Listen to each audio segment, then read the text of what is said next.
Hi friends, welcome back to our channel. ఈరోజు మన కిచెన్లో చాలా కమ్మగా థిక్ గ్రేవీతో నెల్లూరు స్టైల్లో చిన్న చేపల పులుసును ఎలా చేయాలో చూపించబోతున్నానండి. టేస్ట్ అయితే చాలా చాలా బాగుంటుందండి. చూస్తుంటేనే నోట్లో నీరురుతాయండి. అంత టేస్టీగా చాలా బాగుంటుందండి. తిన్నా కొద్దీ తినాలనిపించేలా చాలా బాగుంటుంది. ఒక్కసారి రుచి చూస్తే ప్రతిసారి ఇదే విధంగా చేసుకొని తింటారండి. చేపలు ఇష్టం లేని వాళ్ళు కూడా ఇలా చేస్తే మళ్ళీ మళ్ళీ కావాలంటారు.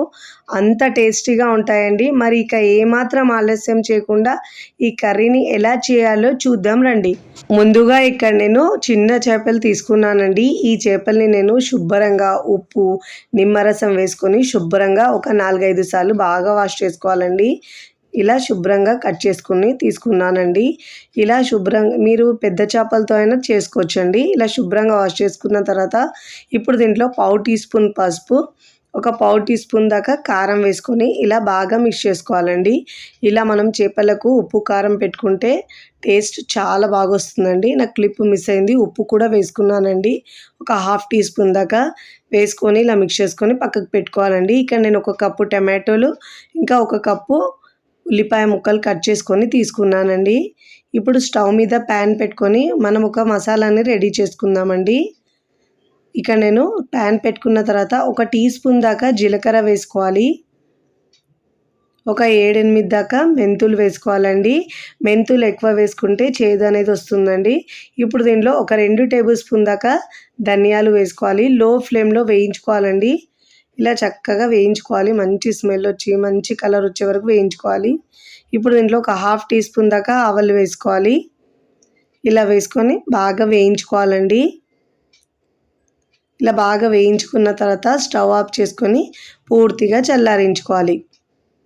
ఇప్పుడు ఇలా పూర్తిగా చల్లారిన తర్వాత మిక్సీ జార్ తీసుకొని ముందుగా వేయించుకున్న ధనియాలు, జీలకర్ర అవన్నీ వేసుకొని మెత్తగా గ్రైండ్ చేసుకోవాలండి. ఇలా మెత్తగా గ్రైండ్ చేసుకున్న ఈ పొడిని చిన్న మిక్సింగ్ బౌల్లోకి వేసుకోవాలి. ఈ పొడితో మనం కర్రీ చేస్తే చాలా టేస్టీగా ఉంటుందండి. ఇప్పుడు పక్కకు పెట్టుకోవాలి ఈ మసాలాను మనము. ఇప్పుడు ఇదే మిక్సీ జార్లో ముందుగా కట్ చేసుకొని పెట్టుకున్న ఉల్లిపాయ ముక్కలు వేసుకోవాలండి. ఇలా మనం గ్రైండ్ చేసుకొని వేసుకుంటే కర్రీ చాలా థిక్గా వస్తుందండి. మెత్తగా గ్రైండ్ చేసుకోవాలి. ఇప్పుడు గ్రైండ్ చేసుకొని పక్కకు పెట్టుకోవాలి. స్టవ్ మీద ప్యాన్ పెట్టుకొని ఒక 3-4 టేబుల్ స్పూన్ల ఆయిల్ వేసుకోవాలండి. ఫిష్లో మనకు కాస్త ఆయిల్ ఎక్కువనే పడుతుందండి. ఇప్పుడు దీంట్లో కట్ చేసుకున్న 2 పచ్చిమిరపకాయలు వేసుకోవాలి. ఇప్పుడు ముందుగా గ్రైండ్ చేసుకున్న ఉల్లిపాయ పేస్టును వేసుకోవాలండి. ఒకవేళ మీకు ఇష్టం లేని వాళ్ళు సన్నగా ముక్కలు కట్ చేసుకునైనా వేసుకోవచ్చండి. నేనైతే ఇక్కడ గ్రైండ్ చేసి వేస్తున్నాను. ఫస్ట్ టైం నా ఛానల్ చూస్తున్న వాళ్ళు ప్లీజ్ నా ఛానల్ని సబ్స్క్రైబ్ చేసుకోండి, లైక్ చేయండి, పక్కనున్న బెల్ ఐకాన్ని ప్రెస్ చేయండి. ఇలా ప్రెస్ చేయడం వల్ల నేను పెట్టే వీడియో నోటిఫికేషన్ ముందుగా మీ హోమ్ పేజ్కి వస్తాయండి. ఇలా ఉల్లిపాయ పేస్ట్ వేసుకున్న తర్వాత ఒక 1/4 టీ స్పూన్ కంటే తక్కువ పసుపు వేసుకోవాలండి. వేసుకున్న తర్వాత ఇలా బాగా మిక్స్ చేసుకోవాలి. ఇప్పుడు ఇలా బాగా మిక్స్ చేసుకున్న తర్వాత ఒక టీ స్పూన్ దాకా కారం వేసుకోవాలండి. ఒకవేళ మీరు స్పైసీగా ఎక్కువగా తినే వాళ్ళైతే ఒక 2 టీ స్పూన్ల కారం అయినా వేసుకోవచ్చండి. ఎందుకంటే చేపల్లో కూడా వేసాం కాబట్టి చూసుకుంటూ వేసుకోండి. ఇప్పుడు గ్రైండ్ చేసుకున్న టమాటోలు కూడా వేసుకోవాలండి. ఆనియన్ గ్రైండ్ చేసుకున్న తర్వాత నేను టమాటోలు కూడా గ్రైండ్ చేసుకున్నానండి అదే మిక్సీ జార్లో. ఇప్పుడు ఇలా మిక్సీ జార్ కడిగి ఒక 1/4 కప్పు దాకా వాటర్ వేసుకొని ఆ వాటర్ కూడా దీంట్లో వేసుకోవాలండి. వేసుకొని ఇలా మూత పెట్టేసి లో ఫ్లేమ్లో ఉడికించుకోవాలండి, ఆయిల్ పైన తేలే వరకు. ఇక్కడ నేను చింతపండు నానబెట్టుకుంటున్నానండి. ఒక పెద్ద లెమన్ సైజు చింతపండును శుభ్రంగా వాష్ చేసుకొని నానబెట్టుకోవాలండి. ఇక్కడ చూడండి కర్రీ కాస్త ఉడికిందండి. ఇప్పుడు పైన ఆయిల్ ఇలా సపరేట్ అవుతుంది కదండి. ఇలా సపరేట్ అయ్యే వరకు మనము టమాటోల్ని ఉల్లిపాయని వేయించుకోవాలండి, లేదంటే పచ్చి స్మెల్ వస్తుంది. ఇప్పుడు దీంట్లో కరివేపాకు ఆకులు వేసుకోవాలండి. ఒక 7-8 దాకా వేసుకొని ఇలా లో ఫ్లేమ్లోనే కర్రీని బాగా ఫ్రై చేసుకోవాలి. కర్రీని మనం ఎంత బాగా ఫ్రై చేసుకుంటే టేస్ట్ అంత బాగా వస్తుందండి. ఇప్పుడు దీంట్లో చింతపండు నుండి చింతరసాన్ని తీసుకున్నానండి. ఆ చింతరసాన్ని దీంట్లో వేసుకోవాలండి. మీకు పులుపుకు తగ్గట్టు వేసుకోవాలండి. ఇప్పుడు ఇలా వేసుకున్న తర్వాత ముందుగా గ్రైండ్ చేసుకున్న మసాలాను వేసుకోవాలి. ఇలా మసాలా వేసుకున్న తర్వాత బాగా మిక్స్ చేసుకోవాలండి. ఇప్పుడు ఇలా బాగా మిక్స్ చేసుకొని మూత పెట్టేసి మీడియం ఫ్లేమ్లో ఉడికించుకోవాలండి. పైన ఆయిల్ సపరేట్ అయ్యే వరకు ఉడికించుకోవాలి. ఒక 5 నుంచి 10 నిమిషాల పాటు. చూడండి ఇలా ఆయిల్ సపరేట్ అయింది కదండి. ఇప్పుడు దీంట్లో రుచికి సరిపోయినంత ఉప్పు వేసుకోవాలండి. ఉప్పు కారం మీ టేస్ట్ని బట్టి యాడ్ చేసుకోండి. ఇలా ఉప్పు వేసుకున్న తర్వాత ఒకసారి ఇలా బాగా మిక్స్ చేసుకోవాలి.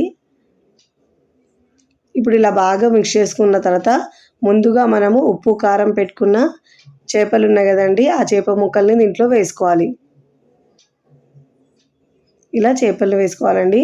మీరు పెద్ద చేపలతో చేసుకున్న చిన్న చేపలతో చేసుకున్నా కానీ కర్రీ టేస్ట్ అయితే చాలా చాలా బాగుంటుందండి. ఇలా వేసుకున్న తర్వాత ఇప్పుడు దీంట్లో ఒక 1/2 టీ స్పూన్ దాకా గరం మసాలా వేసుకోవాలి.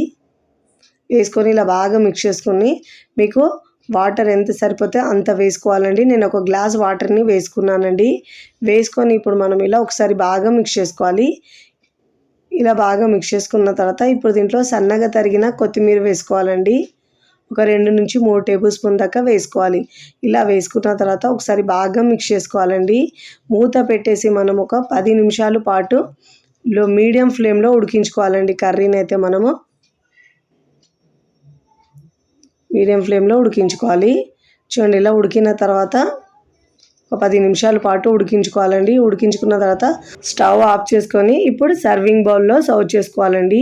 చూస్తుంటేనే ఎప్పుడెప్పుడు తినాలనిపిస్తాయండి. అంత టేస్టీగా ఉంటుందండి. థిక్ గ్రేవీతో చాలా కమ్మగా ఉంటుందండి. చేపలు ఇష్టం లేని వాళ్ళు కూడా ఇలా చేసి పెట్టండి. చాలా కమ్మగా చాలా ఇష్టంగా తింటారండి. అంత బాగుంటుందండి. చాలా టేస్టీగా ఉండే ఈ నెల్లూరు చేపల పులుసును ఒక్కసారి ట్రై చేయండి. ట్రై చేసి ఎలా కుదిరిందో కామెంట్ ద్వారా తెలియచేయండి. వీడియో నచ్చితే లైక్ చేయండి. ఫ్రెండ్స్ ఫ్యామిలీకి షేర్ చేయండి. మరికొన్ని టేస్టీ సింపుల్ క్విక్ రెసిపీస్ కోసం టీ కిచెన్ని సబ్స్క్రైబ్ చేసుకోండి. కమెంట్ చేయడం అస్సలు మరవకండి. Thanks for watching.